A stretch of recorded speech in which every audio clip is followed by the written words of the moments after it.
Salut gourmets et gourmettes. Cette semaine, je vous emmène en balade chez Balibert, une nouvelle épicerie du 10e arrondissement qui source des conserves de petits producteurs. Balibert est-il emballant? Réponse dans un instant. On considère le merlan comme un poisson populaire, pourtant il s'est frayé un chemin dans l'histoire de la gastronomie française. Et si Paris faisait les yeux doux au merlan, c'est la très bonne question. Pour ma table de la semaine, direction rue du Verbois, dans le Haut-Marais. C'est au cœur du projet de la Jeune Rue qu'a ouvert un comptoir coréen. Sera-t-on ébahi par Ibaji? Réponse tout à l'heure. Besoin d'un bon bol d'air? Quartier Pyramide, dans le 1er arrondissement, Mina se met à l'heure vietnamienne chez My Boboon. En 2 coups de baguette, notre street foodista nous dira si leur boboon est bon. On file enfin chez Des Gâteaux et du Pain. La pâtisserie de Claire d'Amont vient d'ouvrir rue du Bac. Entre les créations haut de gamme et les desserts boulangers, on verra si Elvira est gaga de ces gâteaux. Vous avez l'estomac bien accroché? C'est parti. Mon panier fait dans la conserve. Mais trop bonne nouvelle, je vous entraîne rue d'Hauteville et je bifurque à gauche, rue Gabriel Lomain. C'est ici que vient de s'installer la micro-échoppe Balibert.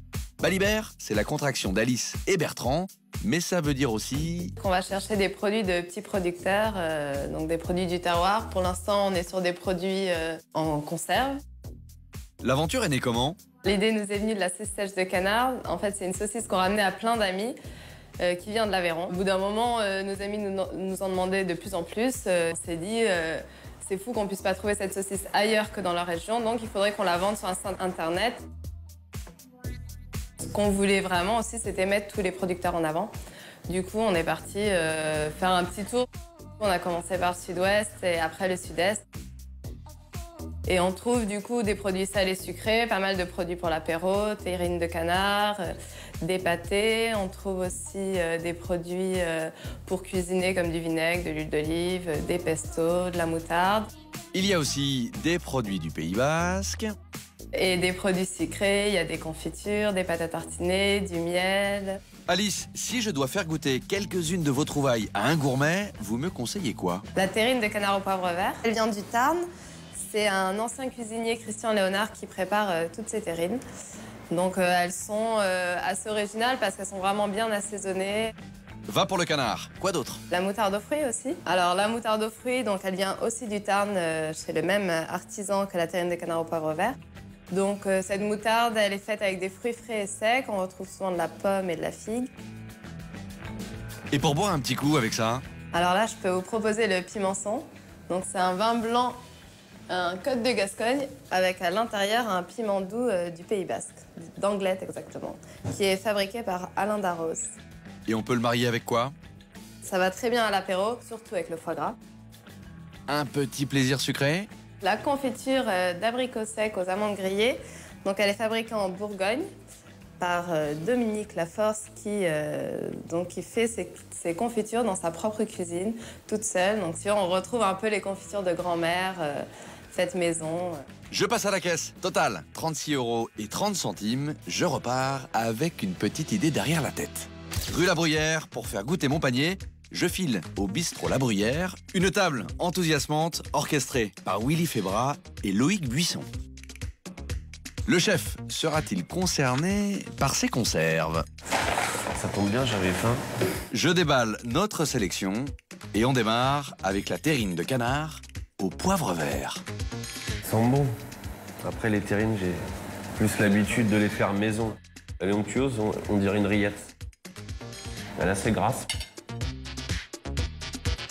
Finalement, je la préfère sans pain. Alors, ça marche? Elle est bonne, l'aspect est super. La terrine est onctueuse. Elle est goûteuse. Après, c'est sûr qu'on est sur une conserve. Le poivre vert, on l'a. Donc, le dosage est parfait. Mention... Très honorable pour une conserve. On moutarde l'affaire? Bah, la moutarde me parle vu que je viens de Bourgogne. Mais aux fruits, ça va être... c'est une première. On va déguster ça. La texture, elle est bien là. On dirait une confiture de moutarde à l'ancienne. Alors, séduit par ce condiment? Ça me plaît, ouais. C'est super. L'intéressant, c'est qu'elle n'est pas trop sucrée. Il y a un bon équilibre. C'est un très bon produit. Elle irait avec quoi? Je verrais bien ça avec, bien sûr, avec le foie gras. Mais pour sortir du foie gras, avec une petite tarte fine avec de l'andouille.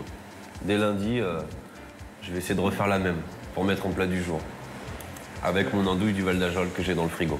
Bonne idée. Allez, on pimente la suite. Espérons que je crache pas du feu après la première gorgée. On sent bien le piment déjà. Et là, attention. Bah, c'est une merveille, agréablement surpris. Il y a ce petit côté de piment, il arrive en bouche et au bout de 3 secondes, il s'envole. C'est vachement agréable, c'est pas trop sucré. On boit ça avec quoi? Avec des calamars, avec du chorizo pour retrouver un peu la connotation du piment. Allez, on met le doigt dans le pot de confiture. Magnifique. Super, je m'attendais vraiment à avoir l'acidité de l'abricot.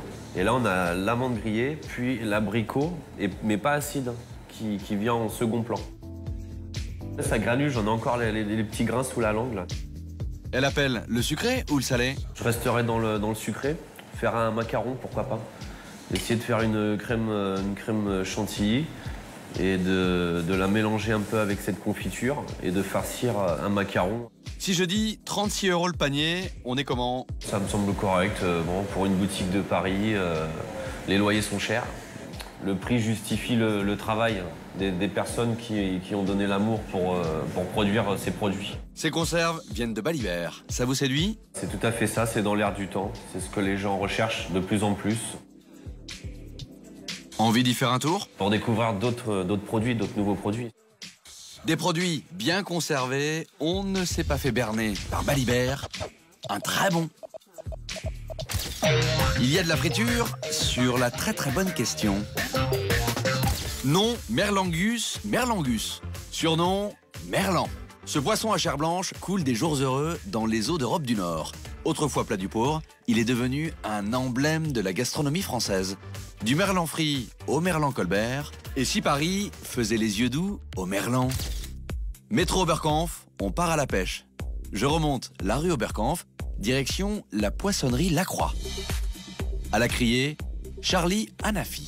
Et ici, on pêche durable, c'est-à-dire... Des poissons qui sont pas en voie de disparition, comme la dorade, le rouge et barbé. Au milieu, le merlan. On est en pleine saison. Vous vous fournissez où? Moi, j'achète un petit mandataire à Rungis et qui fait que du petit bateau. Là, c'est Bretagne. Et ce n'est que de la pêche de ligne. Exactement. C'est pour ça que dans la poissonnerie, tu ne verras jamais des gros tas de poissons qui viennent des chalutiers ou des eaux profondes parce que je n'en fais pas. Le merlan, c'est historiquement un poisson pauvre. Je me rappelle en Algérie, ce qu'on mangeait parce que c'était vraiment un poisson pauvre, c'était le merlan. Et maintenant, on se rend compte que les chefs étoilés ou pas étoilés, brasseries ou restaurants gastronomiques, ils sont en train de remettre sur le marché le merlan parce qu'ils ont découvert que c'était pas si mauvais que ça. Et je trouve que c'est pas mal, c'est une bonne idée de revenir un petit peu ce qu'on avait perdu avant et un petit peu renouveler ça. C'est bien que nos enfants aussi apprennent aussi, voilà, qu'il faut manger du merlan et pas le bannir. Comme ça, ils apprendront ce que sont des yeux de merlan frits. On met les voiles vers le 14e arrondissement, place Constantin Brancusi. Ici, la cagouille cajole le merlan. À la barre, Gérard Alémandou, qui dirige... Un restaurant de poisson qui est presque une institution, plutôt, plus de 30 ans. Quels sont les plats emblématiques de la carte? Cabillaud, crème d'ail doux, les petits rougets avec un trait d'huile d'olive, effiloché de raie sauce gribiche. Sans oublier le merlan. Le merlan. C'est pas un petit poisson. Pour moi, hautement qualitatif, gastronomique même, c'est Alexandre Dumas qui considérait que c'était un des plus jolis poissons que nous donnait l'océan, mais qui est difficile et à traiter et à pêcher. Donc nous ne l'avons pas toujours à la carte, mais quand on peut trouver vers Saint-Gilles-de-Croix-de-Vie, là-bas où ils le pêchent bien à la ligne, une caisse de merlan, on la sert à nos clients avec plaisir. Un poisson tellement mythique qu'il a donné son nom à des expressions françaises. Le merlan, la viande de postillon. Autrefois, les postillons, donc ceux qui conduisaient les calèches, on considérait qu'ils ne devaient pas manger trop à midi, ni pour alourdir la charge et surtout pour être réveillés. Donc on leur donnait à manger du merlan, qui est une chair, je pense, parmi les poissons, une des moins grasses et des plus agréables. Et puis bien évidemment, il y a le fameux merlan, vocable qu'on donnait autrefois aux coiffeurs, parce que, comme le coiffeur qui poudrait autrefois les perruques du haut de l'escalier avec de la farine, le cuisinier passait le merlan dans la farine. Le merlan, c'est une des plus jolies chairs blanches. C'est un poisson de connaisseur, en fait. Mais un merlan poêlé nature, c'est le repas du midi par excellence. Bien évidemment, on pourrait parler du turbo, de la barbue, etc. Mais le merlan poisson plus simple tient tout à fait bien son rang. Et pourtant, on ne le trouve pas souvent sur les cartes. Il est un peu oublié, ce qui, à mon avis, est très dommage. Faut-il le déguster entier? Ah ben moi, je dis, il faut même le manger avec la peau. Parce que cette peau, quand elle est bien colorée et croustillante, apporte un goût spécifique au poisson, comme le rouget. Vous savez, un rouget sans sa peau, c'est triste, hein, c'est dommage. Hein. J'ai l'habitude de dire, c'est comme un baiser sans moustache. Hein. On passe en cuisine. Le merlan va prendre un petit bain d'huile avant de se dorer la pilule. Regardez-moi la bête. Le bronzage est parfait. La peau croustille. Les chairs sont nacrées et ultra fondantes. Pas de doute, le merlan est un vrai poisson gastronomique. La preuve, avenue des Champs-Élysées, au drugstore. C'est dans ce vaisseau de verre que siège l'atelier de Joël Robuchon. À la tête des cuisines, Philippos Chronopoulos, qui nous accueille dans son écrin rouge et noir. On essaye de faire quelque chose d'un peu plus convivial. Ça reste un grand restaurant. La cuisine de M. Robuchon, la perfection, et puis de beaux produits surtout. Et parmi ces beaux produits, il y a un incontournable sur la carte. On travaille le merlan. C'est un poisson avec une chair très fine. Il a quoi de particulier? Il est parfait pour faire des fritures, car c'est un poisson qui n'est pas gras. C'est un poisson qui je pense qu'il y a 1% des lipides. Et il revient sur le devant de l'assiette. Oui. Aujourd'hui, je pense qu'il y a beaucoup de chefs qui essayent de les travailler différemment, justement pour les mettre en valeur, puis montrer que ce n'est pas un poisson des pauvres. C'est tout aussi bon qu'un bar ou qu'un bon cabillaud. Ici, on prépare l'historique Merlan Colbert. C'est une vieille recette de M. Robuchon qui fait depuis des années. Ici, on les fait frits et un beurre au persil et citron. Démonstration derrière le comptoir. On a commencé comme si on levait un poisson. On s'arrête à la queue et puis on enlève avec un petit ciseau l'arête centrale. Belle découpe. Et ensuite, on va paner avec de l'œuf entier, de la farine et puis de la chapelure fraîche qu'on fait nous-mêmes. Donc avec du pain de mie, mixé et puis passé au tamis. Après un séjour dans la friteuse, on l'escorte de persil frit, de citron et on fait une jolie collerette à notre Colbert. C'est parti pour ce monument de la cuisine française. Chair fine, panure légère. Bon appétit, bien sûr. On récapitule. Depuis les étals jusqu'aux tables gastronomiques, le merlan redore ses écailles et fait frétiller Paris. Ma table prend l'accent coréen. Métro République. Ce n'est pas très loin de la place de la République qu'est en train d'éclore le projet de la Jeune Rue. La Jeune Rue, vous en avez certainement entendu parler, ce sont sur un tout petit périmètre des dizaines de restaurants et de commerces de bouche pilotés par Cédric Nodon, le gastronome millionnaire. Parmi ces artères en pleine mue gourmande, la rue du Verbois. C'est ici, au numéro 13, que vient d'ouvrir l'une des adresses pionnières de la Jeune Rue, Ibaji. Le nom sonne exotique et la devanture furieusement carrelée donne un avant-goût de ce qui nous attend à l'intérieur. Une mini-ambassade de la cuisine coréenne où le dépaysement se fait autant dans l'assiette que sur les murs. Paravent organique, poutres blanchies, lustre récup, table d'hôte et bar en marbre. Bienvenue dans le petit monde azimuté de Paola Navone, la star italienne du design. Pour m'accompagner dans cette aventure, un gourmet qui manie aussi bien les baguettes que les crayons. Alors, Mathieu Burnière, auteur de bande dessinée. Je viens de réaliser une bande dessinée pour Dargaud qui s'appelle La passion de Dodin Bouffant. C'est l'adaptation de La vie et la passion de Dodin Bouffant gourmet de Marcel Rouff. Ça raconte l'histoire d'un grand gastronome réputé dans toute la France.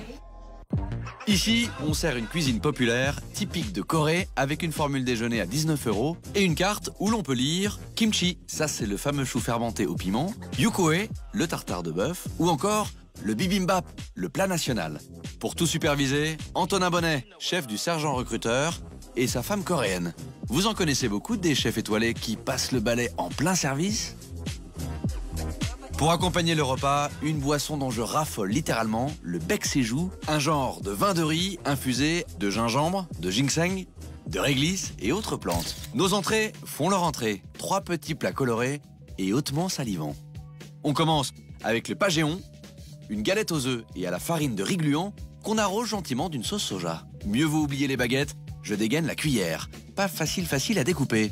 Cette galette bien dorée et croustillante cache des calamars, des courgettes, des carottes et de la ciboule. Il y a du croquant, du légèrement élastique, le goût est suave et subtilement iodé.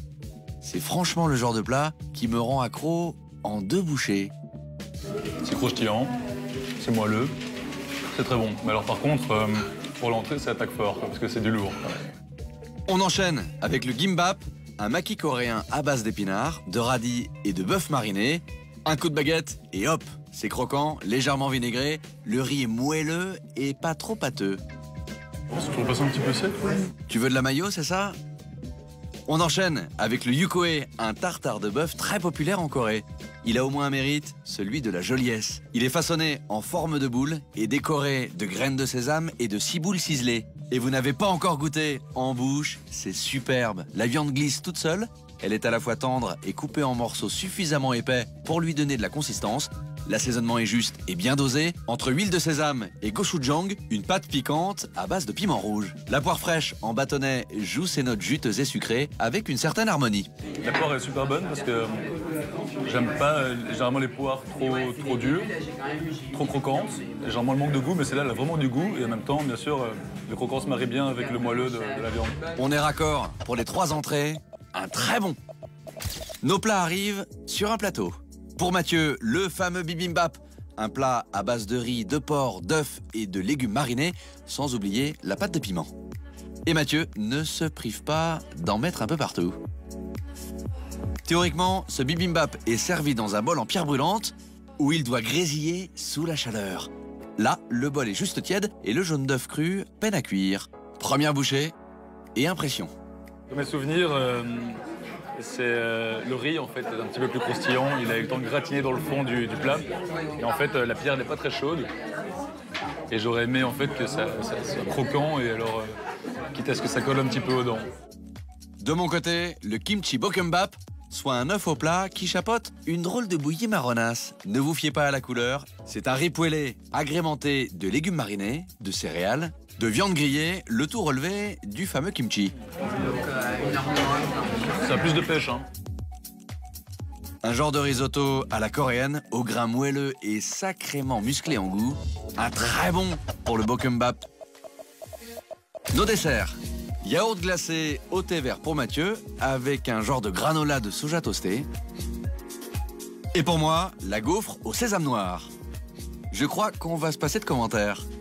Gaufre croustillante, cœur fondant, un bon goût de sésame, un niveau de sucre modéré, l'onctuosité d'une vraie crème fouettée, des cerneaux de noix caramélisés. Je vous fais un dessin ou vous avez compris? Même Mathieu se goinfre. Elle est croquante, aérée, c'est une gaufre de Bruxelles en fait, hein. C'est ma patrie. Pour la gaufre au sésame noir, très bon. Un café filtre extrait dans les règles de l'art et l'addition 102 € à 2 pour un gueuleton sain et serein. Question street food coréenne, Ibaji met les points sur les J. Un très bon. Opération Vietnam. À 2 pas d'opéra, on retrouve Mina, notre street foodista, s'engouffre rue des Pyramides. Direction My Boboon, une nouvelle cantine vietnamienne. À sa tête, Fabio Fayola. On est chez My Boboon, c'est un peu le temple du boboon. On fait que ça. Pour moi, le boboon, c'est un peu comme le burger à Paris. On en trouve quasiment à tous les coins de rue, des bons comme des moins bons. Alors, qu'est-ce qui vous différencie des autres? On offre la liberté au client de composer son boboon exactement comme il le souhaite. Tout est sur un comptoir devant lui et il choisit exactement les légumes qu'il veut mettre dedans, les pâtes. Les viandes, il a le choix entre le bœuf, le poulet, les crevettes, le tofu. Et il rajoute tous les épices et les herbes fraîches à la fin. Mais le boboon vietnamien, c'est à base de bœuf et de vermicelle de riz. Donc, si je mets des crevettes ou du poulet, c'est plus vraiment un boboon. Alors, bo, c'est le bœuf en vietnamien et boon, c'est la vermicelle de riz. Maintenant, boboon, c'est devenu un nom générique. C'est votre propre création, ce sont vos propres recettes. Ce sont les recettes de ma grand-mère qui est vietnamienne. C'est un plat qu'on a toujours mangé chez nous. On a retranscrit les recettes de ma grand-mère sur les restaurants. Du coup, vous faites tout maison? On fait presque tout, et que les nems qu'on ne fait pas sur place, parce que c'est beaucoup trop de travail. Mais sinon, tous les produits sont frais et sont livrés de Rungis tous les matins. Bon, dommage pour les nems pas maison. Mina fait son choix sur mesure, elle règle, et elle file se réfugier dans une petite cachette plutôt exotique. Je suis restée fidèle à la version vietnamienne, qui est de loin ma préférée. Le boboon a plutôt une bonne bobine. Alors, il y a évidemment une base de vermicelle de riz, avec du concombre, de la salade, des carottes. J'ai choisi des nems au porc, un peu de bœuf mariné et sauté, et quelques éclats de cacahuètes. Et pour finir, la menthe et la coriandre. Obligatoire. Mina attaque avec le bœuf. Il est bien assaisonné. Voilà, on sent plein d'épices un peu exotiques. Gros bémol, la cuisson n'est pas maîtrisée. Du coup, c'est dur à mâcher, c'est même un poil caoutchouteux. Bon, alors je sais ce que tu vas me dire. Il n'y a pas de nem dans les boboons typiquement vietnamiens, c'est sûr. Mais moi, je suis fan, j'en raffole des nems, surtout ceux au porc. Bon point pour les nems, malgré le fait qu'ils ne soient pas faits sur place, ils sont quand même bien roulés. C'est pas mal, ça manque peut-être d'un petit coup de peps. Heureusement qu'il y a la sauce gnoc même qui vient quand même relever le tout, parce que c'est plutôt sage. Un petit mot quand même sur les vermicelles, quand même la base du plat. Voilà, c'est plutôt bien cuit. Résultat des courses, c'est un boboon correct, malgré le ratage sur la cuisson du bœuf. Le reste, c'est super. Bon, je me suis pas mouillée, hein. J'ai pas été très originale. Pour finir ce déjeuner avec une touche exotique, un brin de sucré, et sans empiéter sur les plates-bandes d'Elvira, attention, je suis allée te cueillir une noix de coco. Tadam! J'adore cette odeur. Bon, du coup, c'est du jus de noix de coco frais.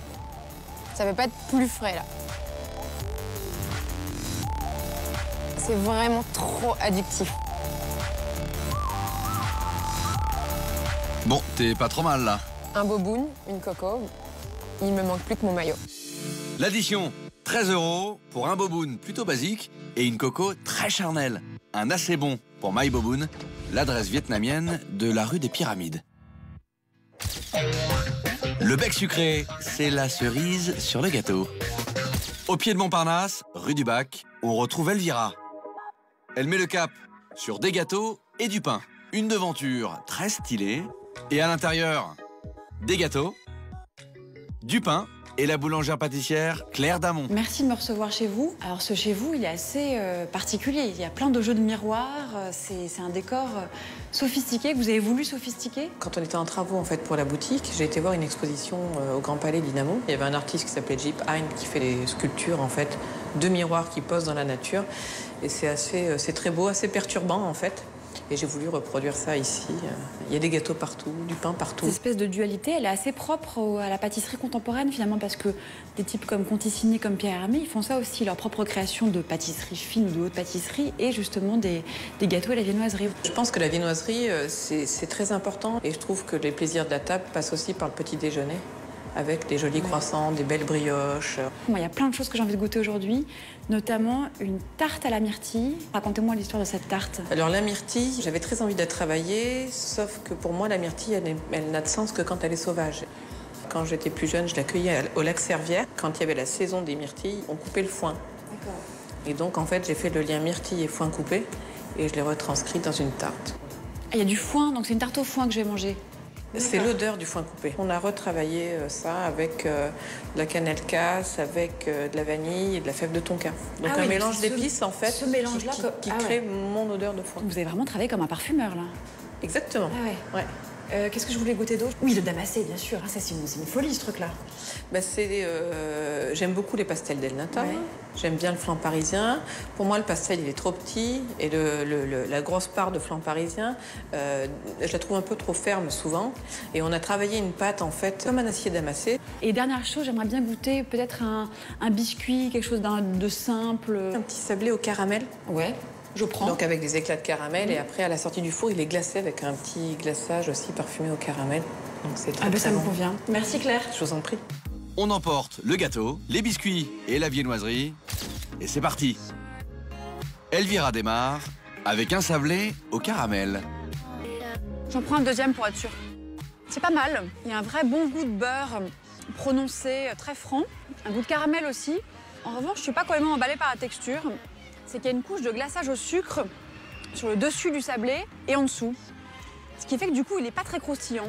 Un peu glaçant. On enchaîne avec le damassé. Je suis vraiment très curieuse de goûter ça. Je trouve que son travail sur la pâte feuilletée, a priori, est intéressant. Se dire qu'elle fait une pâte feuilletée inversée pour reproduire ce à quoi ressemble une lame damassée. Esthétiquement, ça me plaît. Alors ? C'est très très bon ça. Alors ça, je dois dire que c'est assez épatant. Franchement, le travail sur la pâte feuilletée est très très intéressant. Et effectivement, il y a une surdose de croustillance. C'est parfaitement doré. Et la crème légèrement vanillée, très peu sucrée, mais bien dorée sur le dessus. Ah non, c'est parfaitement gourmand. Et c'est parfaitement dosé en sucre aussi. Waouh! Bon, déjà, premier bon point, c'est que je trouve ça quand même très joli, élégant. Graphique, j'aime bien les 3 couches, les 3 couleurs, mais pas chichi, pas cucu. Ça, c'est vraiment très, très, très, très réussi, je trouve. La couche inférieure, c'est cette crème qui est supposée évoquer le foin coupé. Alors, je dis pas que j'aurais deviné la saveur du foin coupé si elle ne m'en avait pas parlé, mais maintenant que je le sais, je dois avouer que c'est assez réussi. C'est très subtil, très fin. En dessous, il y a un petit peu d'un biscuit moelleux amande. Et enfin, encore en dessous, ce fond de tarte de pâte sablée, doré, croustillant, bien beurré. Tout ça est gourmand. Franchement, c'est épatant, ce truc-là. Verdict ? Elle est très, très forte. Ces gâteaux de haute pâtisserie, entre guillemets, sont très lisibles, très nets. Ça raconte une histoire claire, c'est pas chichi. Et elle est aussi très forte dans un registre plus simple, qui est celui du gâteau de boulanger. Je dois avouer que c'est un des meilleurs flans que j'ai jamais mangé. C'est parfait. Et les prix ? C'est du très haut de gamme. La tarte à la myrtille coûte 7 €, mais ce sont des myrtilles cueillies à la main par un petit cueilleur qui fait ça exprès pour elle. La vanille vient de chez Olivier Rollinger, donc voilà, ça a un prix. Le damassé coûte 4 €, ce qui me paraît raisonnable.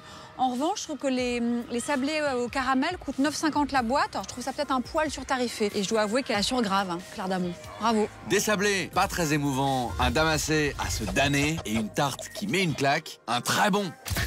À très très vite sur la page Facebook de Très Très Bon et d'ici là, très très bon appétit.